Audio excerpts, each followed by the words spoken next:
Come on. Just got to get it up on Facebook.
All right, hey everybody, and welcome to another edition of Hounds Chat. I'm your host, Justin McCauley, and this week we have a special episode.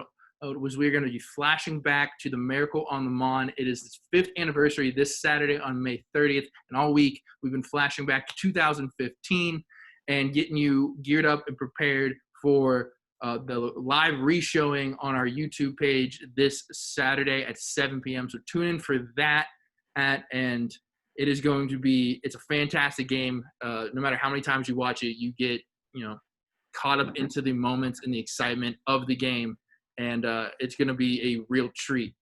Tonight's live stream is brought to you in part by Epic Brokers. Create an Epic partnership while supporting your business insurance needs. Epic delivers global risk management and employee benefit capabilities. Visit them at epicbrokers.com. That is epicbrokers.com. And I am excited to be joined by two huge key parts of that comeback win against the Harrisburg City Islanders, who then became Penn FC, who now don't. So I'm joined by Kevin Kerr and Rob Vincent. Hey, guys. Hey, Kevin, Rob, how are you guys? How we doing, pal? All good my end, mate. Good to see you. Yeah, I'm doing well, too. Good to see you both. That's good. So, it's great to see you guys. I know you guys have been keeping busy, and I've seen you guys engaging with some of the fans as reliving this this game. But just kind of update us. Rob, what have you been doing during this quarantine? How have you been keeping yourself busy? How have you been doing? Not a whole lot. So from a soccer standpoint, trying to stay in touch with a lot of the players that I coach, not too much, not trying to bombard them, but making sure that they know I'm available if they need kind of advice on getting through this period. And then just at home, kind of catching up on some things around the house. The wife's kept me busy, and spending a lot of time with my daughter as well. So, it's been kind of nice to spend a lot of time with them both, but certainly ready to get back at Highmark and coaching the kids again. Yeah, Kevin. So what about you? What have you been doing over the last, couple of months, about 10 weeks, and how have you been keeping busy and stuff? Yeah, very similar, to be fair. I actually, I moved house about 2 days into the lockdown, so it's been wild, but I've made good use of the time. Obviously, we had a house to get ready and the move and go back and get the old house prepped to sell, and then obviously a lot of time with I have 2 boys too, and they're bouncing off the walls. So I've been able to enjoy that family time that sometimes you miss out on coaching and obviously prior to that playing. So I think like a lot of people just trying to enjoy the family time while it lasts, because obviously we're all raring to go and we've got some catching up to do in the academy when we get back. Yeah, and you're both academy coaches, and you've been the academy has been super busy, keeping in touch with the current players. And I'm sure, you guys are excited to maybe see some of your players face-to-face instead of maybe over some of the Instagram, Facebook Live training sessions that you guys have been putting on. What were those like? Absolutely. The boys in the office, to be fair, Scotty and Rodsy, they're doing a great job getting as much content out to the players and the families as they can. Obviously, coaches have helped massively with that, but we don't get to see them every day doing it. So I'm a bit apprehensive to get back into it and see who has been working. And I'm sure some of the boys are going to have to play catch up. Yeah, Rob, what was it like filming that first Instagram live training session? I mean, you're kind of just, for people who aren't used to talking to themselves, that's kind of what it feels like, is you're just talking to yourself, training in your garage. Yeah, no, it was strange, and it was pretty nerve-wracking as well when Scott asked me to do it.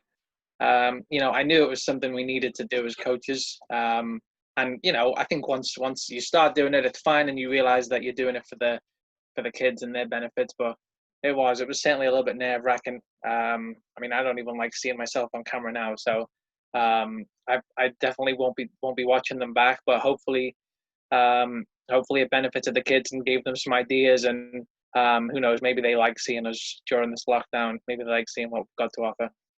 Yeah, well, to be fair, I've seen a lot of content go out there, soccer-wise, over the last few weeks. I think Robbie V's the best out there with the old Instagram Live. I think there's a future in it for him.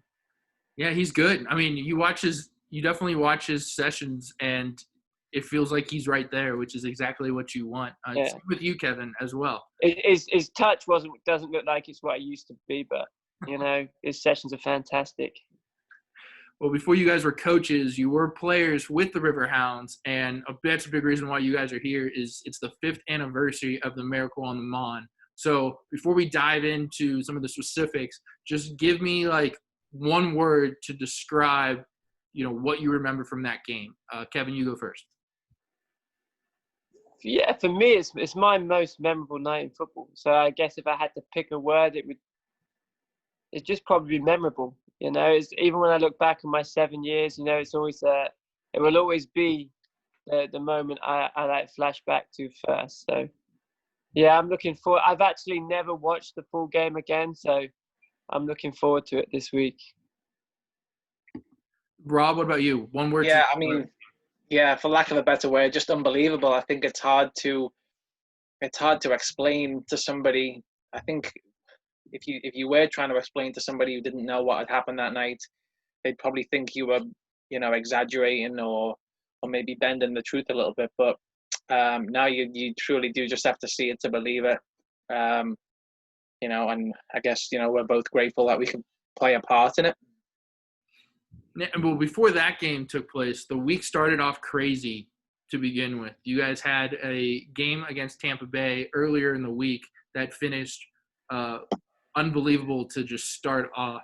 So going into the Harrisburg game, you guys were already flying high. Were you carrying momentum from that last-second win against Tampa Bay? I think so, yeah. I think if I remember correctly, we kind of hit a little bit of form and we were feeling good, especially at home. I think the USL, it's always been tough to go on the road, but we were certainly starting to find our feet at home and picking up good results. And I think that Tampa Bay game was we knew as a group how big it was. I think we obviously wanted to go on a cup run. We know how important that can be for the club. But also, with the next round, the chance to play DC United in the following game, I think there was a little bit of extra for us players involved. So now to win that game and go into the Harrisburg game on the back of an exciting win was it's always nice to go into a game on the back of a win. So yeah.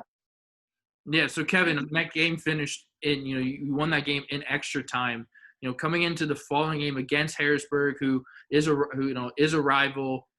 Is there a bunch of momentum coming from it, even though it wasn't a league game? Were you guys were you a little sluggish because of all the energy and effort you exerted for a full 95 plus minutes? So obviously, yeah. I think at the time, we had a lot of them. As a group, we really wanted a go at an MLS team, and I think the euphoria from achieving that, obviously with Bobby's late winner, I think it was on the Wednesday. But no, I think I don't remember being tired. You know, I'm sure Bobby's the same. I used to live for the Saturday, Wednesday, Saturday, Wednesday, Saturday, Wednesdays. You know, and that was part of the cup run. But yeah, that year at home, I thought we were a force. You know, especially going forward. You know, we played exciting football. We had a great attacking unit. You know, I think obviously, as a team, we could have defended a bit better, and I think the Harrisburg game proved it. That was kind of what we were about that year. We kind of went toe to toe with everyone, and there were a lot of goals scored, and too many conceded. But when you play the way that we were playing at that time, you know, those games can happen. Yeah. So the game. You're coming off all this momentum from a big cup win earlier in the week, and then Harrisburg jumps on you right from the get-go. What are you guys saying to each other on the field? What's being said to each other? How are you guys? What's your mindset after Harrisburg jumps out to that lead? Yeah, I don't remember a minute of the first half, to be honest with you. But I'll never forget the halftime. You know, there was Mark Stephens, who was, one of the nicest guys you could meet. I'm sure Bobby will tell you, it was the angriest I've ever seen him.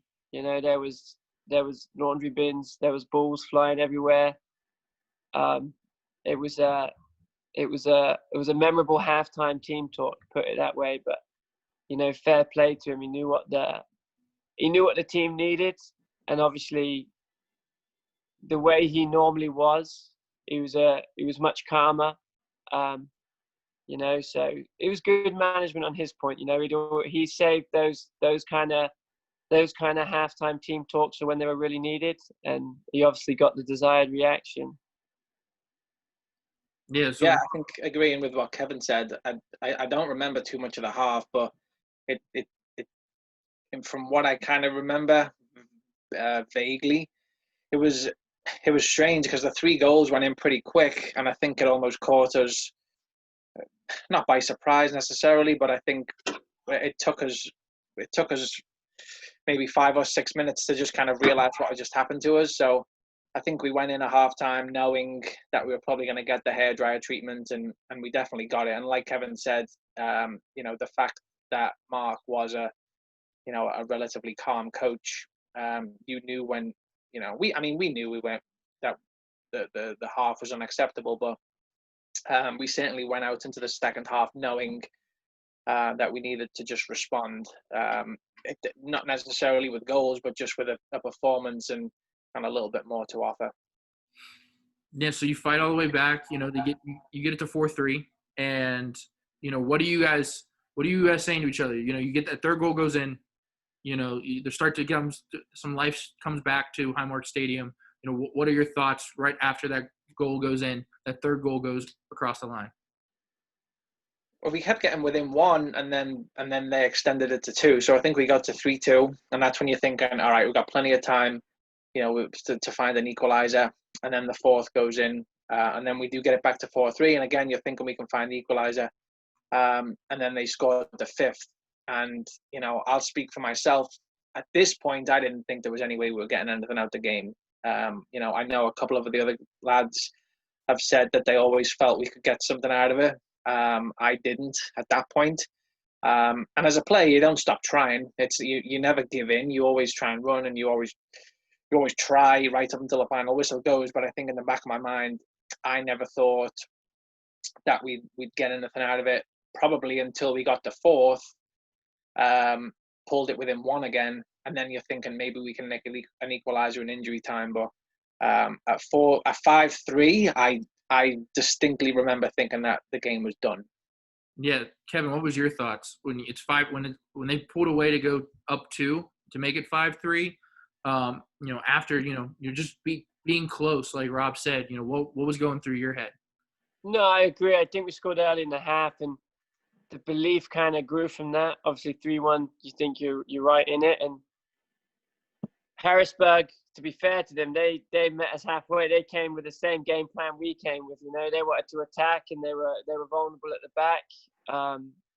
yeah, there was definite belief, but I'd have to. It's why the whole night was so strange. I have to agree with Rob. When the 5-3 goes in, and maybe the 89th minute, it was like a real dagger. You know what I mean? I think the air was kind of fell out of the team, and that's what makes it all the more special that somehow, we managed to pull it back and go on and win.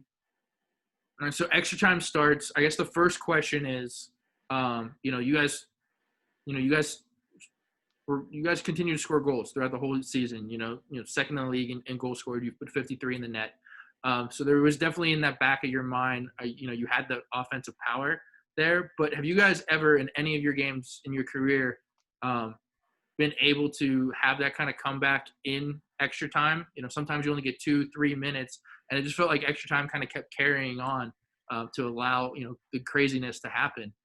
Were you a part of anything like that prior to that moment? Personally, no. You've seen maybe, like you say, 1 or 2 goals in injury time, and that's usually exciting and that's usually strange. But I would imagine it's very, very rare that 3 goals going in injury time. And I don't remember. I mean, maybe this is one thing we can look at when we watch the game back. But I don't remember how many minutes at a time the referee put up for. But I would imagine just the fact that 2 goals went in probably dragged it out a little bit longer. So if there was supposed to be 4 minutes, I'm sure we ended up playing 5 or 6. So just the fact that we were scoring probably dragged it out a little bit longer, because there was not a lot of time in between the goals as well. There was probably only 60 to 90 seconds I think between the 5th and the 6th. So I don't know.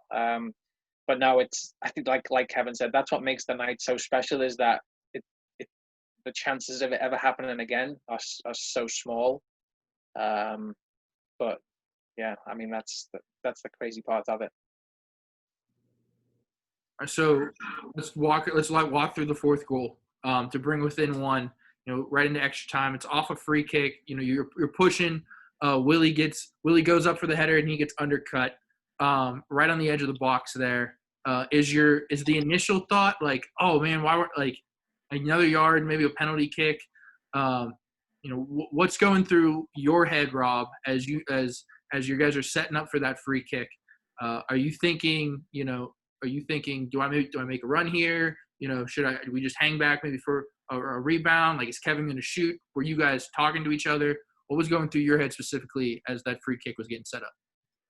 I was convinced Kevin was going to shoot. The way he picked up the ball, and I think obviously he'd missed a penalty, and I think he'd had a couple of chances that game, and it just wasn't quite going his way. And I think the impression he gave me was that he really, really wanted to take the free kick and make amends, and get the equaliser. But I just I walked over. Him and Lebo were around the ball. I think Kevin had the ball in his hand, and I just said, I'll be at the side if you need it. If it looks like it's too difficult to get it up and over, or for whatever reason you're not fancying it, just roll it to the side. But I used to take that position quite a lot. If I wasn't taking the free kick, I would usually just kind of position myself on the top of the box for anything that fell down or if anything got laid off. But I think the amazing thing was that when I went and stood there, Harrisburg kind of just dropped into their own box. Usually they put someone, not necessarily marking me, but close enough to where the ball couldn't be laid off to me. But again, even though I felt like I was in space, I was convinced that Kevin was going to shoot. And I didn't want to say anything at that point because I probably would have gave up the fact that I was trying to stand on the spot. So I didn't want to say anything. I just kind of let Kevin do his thing. And again, I don't think me and Kevin have spoken about this. I still don't know to this day whether Kevin wanted to take the shot or not. Lebo was the one who ended up laying it up. So I don't know whose decision that was. Well, let's ask him. Kevin, what was going through your mind as you're about to go take that free kick?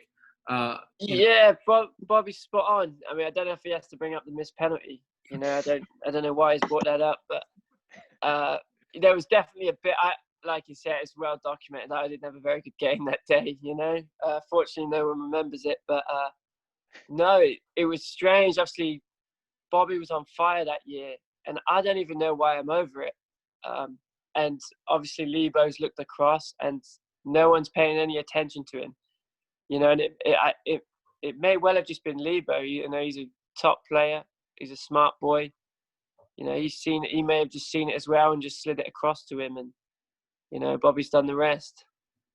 Yeah, so Rob, you see that ball get laid off to you.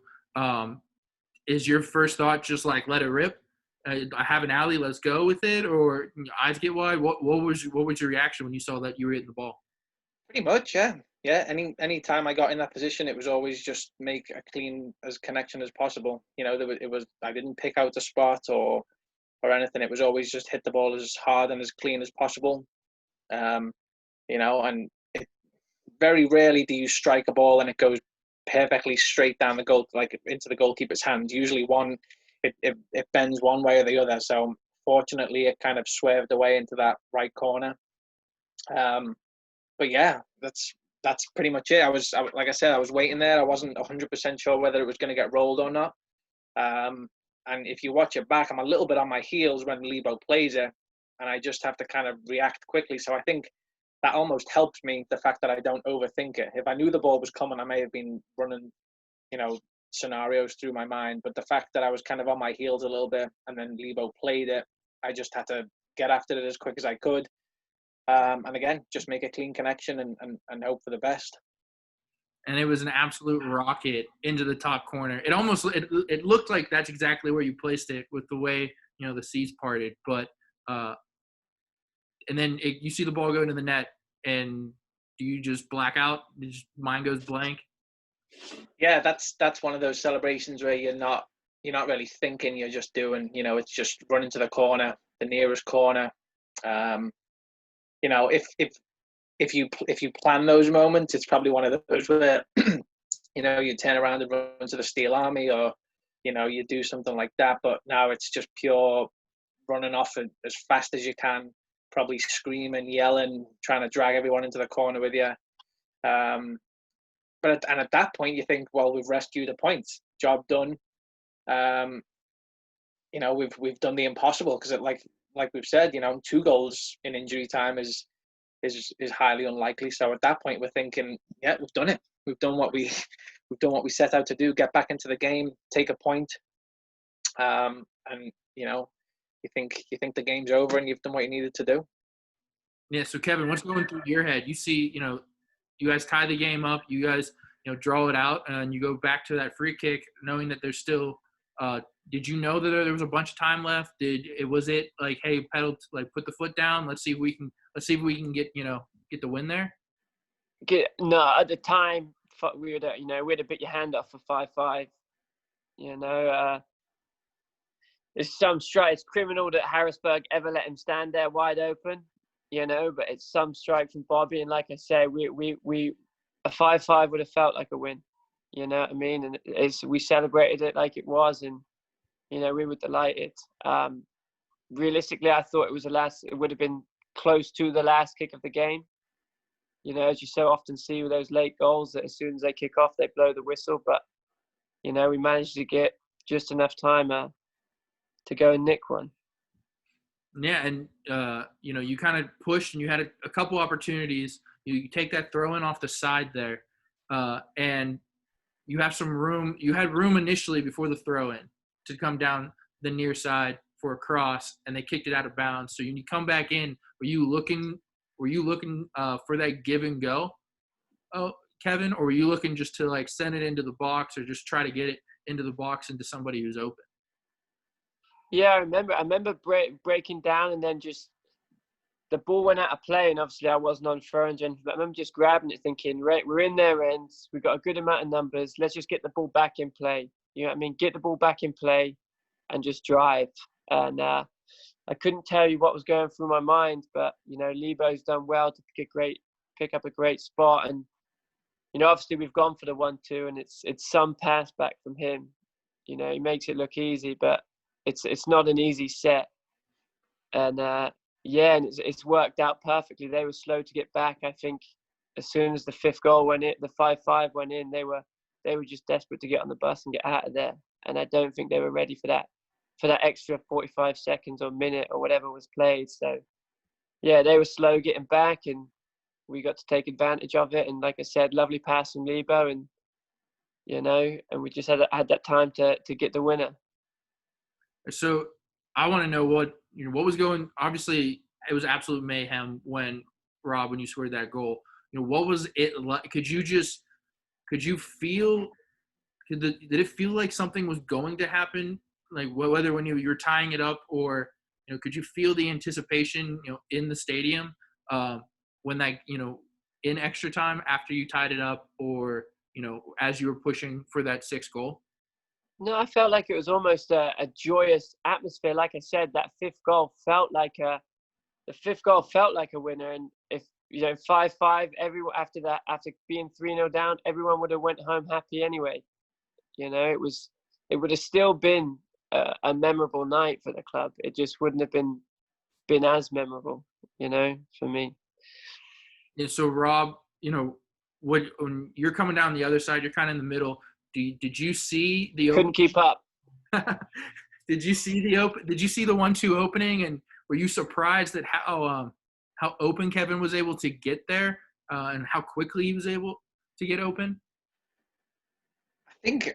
Honestly, I think just the composure that Kevin and Lebo showed in that moment was not the type of composure that you see in the 95th, 96 minutes of games. It would have been easy for Kevin to try and whip a cross in and hope for the best. It would have been easy for Lebo to try and do a fancy flick, or to try and spin and get a shot away. It just, like I say, the composure that they showed, it was almost like they were just on a training field working on that specific 1-2. And like I said, it couldn't have worked any better. And it just seemed to really catch Harrisburg flat-footed. I think when the initial attack broke down, there was almost kind of that little sigh of maybe the fans thought, all right, that was the last chance, and maybe Harrisburg thought they'd stop that final attack. But obviously Kevin grabbed the ball quickly and restarted the attack, and I think that just kind of caught Harrisburg a little bit flat-footed. And like I say, the composure those two showed, and I think at that point, when you watch it now, it's it still brings back that kind of, like, your heart just races as Kevin puts it in, and everyone races off to the corner again. Yeah. So Kevin, I asked Rob what was going through his mind. You get that pass, and it's just you and the keeper. I have to imagine is your thought like, what's your thought where you're staring down and you're like, oh crap, I'm about to win this. At that point, for sure. I will say when it got in front of goal, I just felt it was one of those meant to be moments. As that ball came inside, it wasn't even the cleanest strike, but sometimes when you got that momentum, you just know. When you've been around football long enough, you can just feel those kind of things coming. And yeah, like I say, slotted it in, and then we all went wild. Yeah, in terms of feelings, it's like it's as good as it gets for me. That 6-5 obviously had a lot of great moments on a football field, but that comeback was as good as it gets. Now your celebration, you're famous with ripping the jersey off immediately. Is that something that you've done in the past? Is that something that you were like, hey, I want to do this, or was it just blackout like this? That's just body took over? Yeah, just pure emotion. I've never ripped my shirt off in my life, and every time I see the picture of it, I just I look like I hadn't had a meal in a couple of weeks. It's one of those things where I just thought maybe I wish I would. Even when I see it this week, I think I wish I'd spent a bit more time in the gym as a player. But no, it was just pure emotion. Just to whip it round. I remember just throwing it as well, and then after it might have been a minute or so of celebration, I had to look around and see if I could find it. Hope no one had nicked it.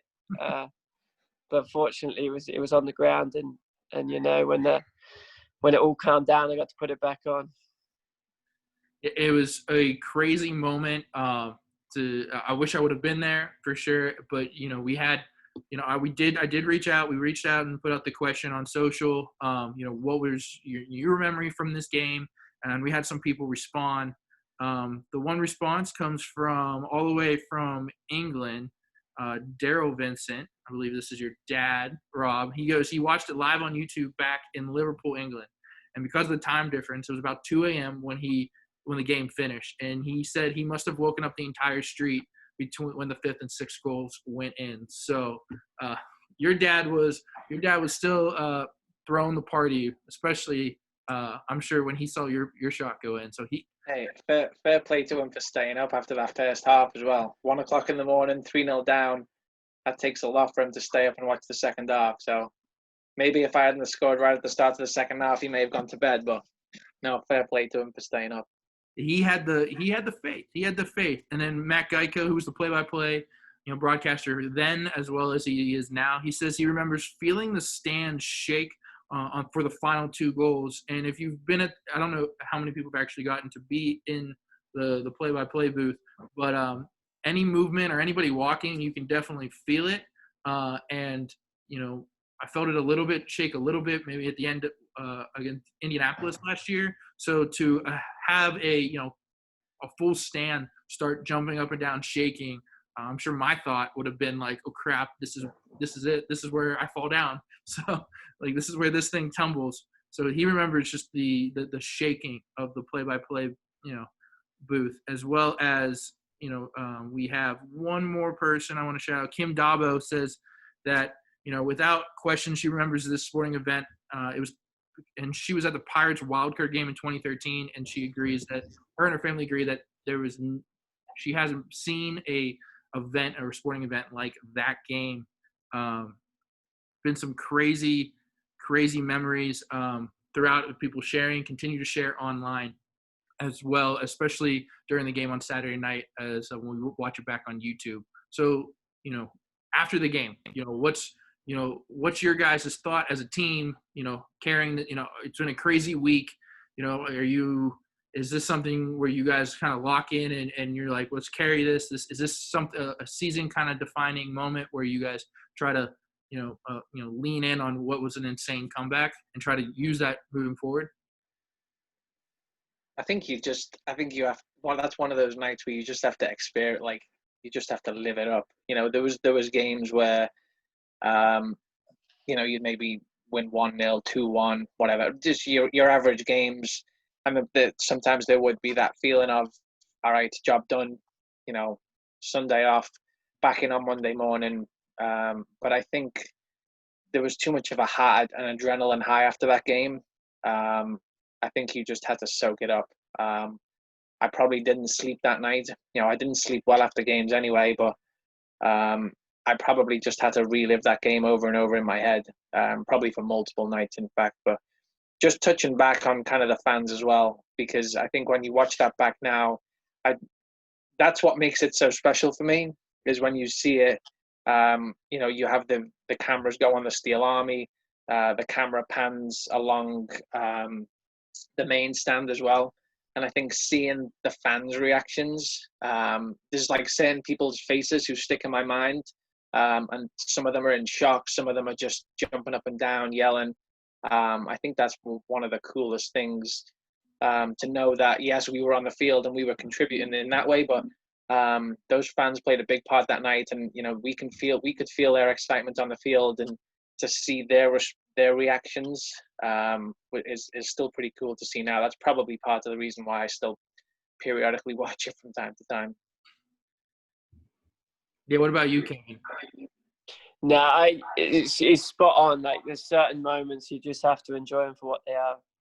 And looking back, even on my days, I wish I'd maybe enjoyed those moments a little bit more. You can look into it a bit deeper and talk about kicking on in the season, but you just got to soak that in. And very similar to Rob, I remember sitting out on my deck for hours after that, just on my Todd, just happy as Larry.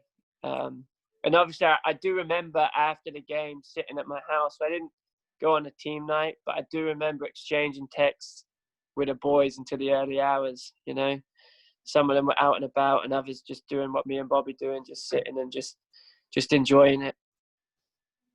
Yeah, it was a fantastic night that has obviously lived on in lore, and it's going to be crazy and exciting to experience it this Saturday. But you both are now coaches with the academy.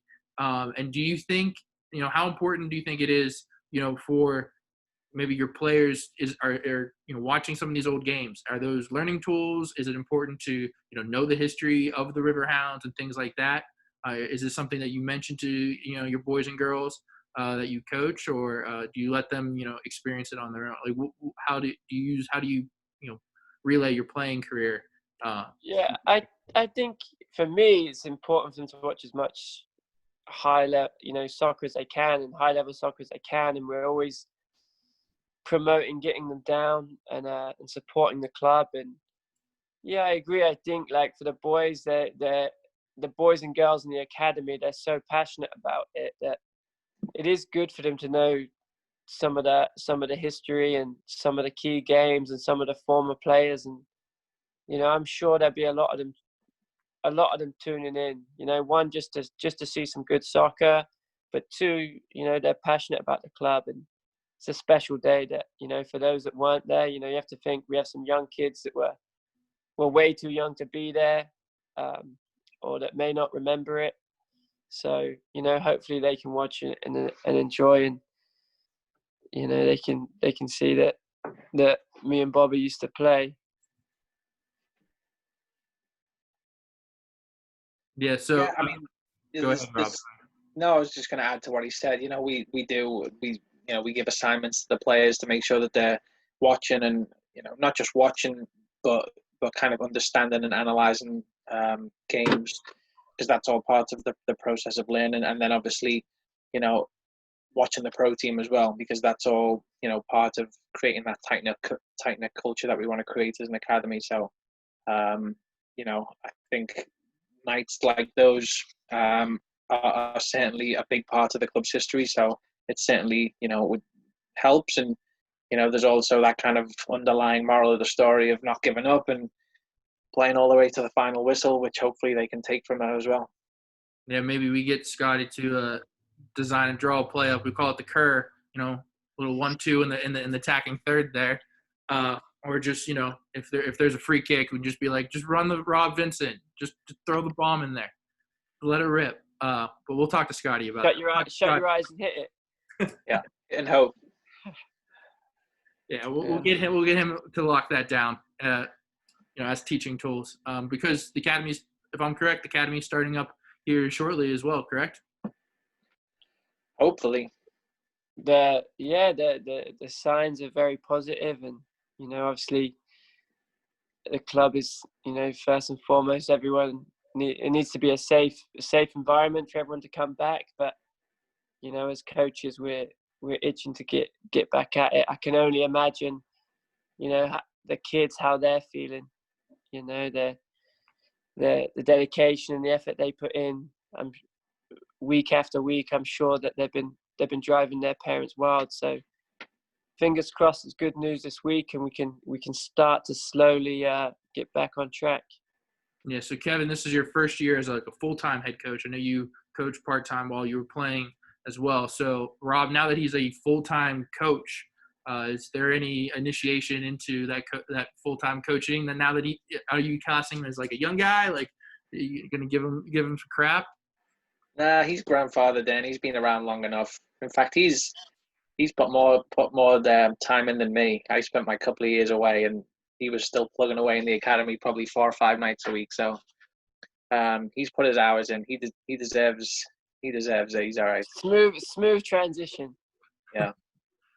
Well, I'm sure everyone watching as well as me, we're thankful you guys could jump on and relive this, break down the game and some of your memories and what was going through your guys' mind.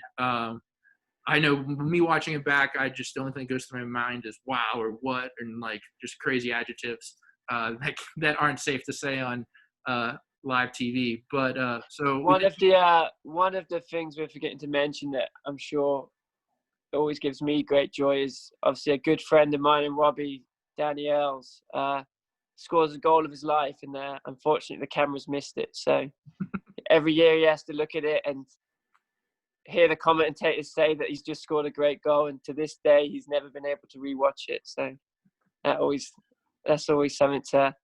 He always gets a text at about this time of year just to remind him that he's never seen that goal.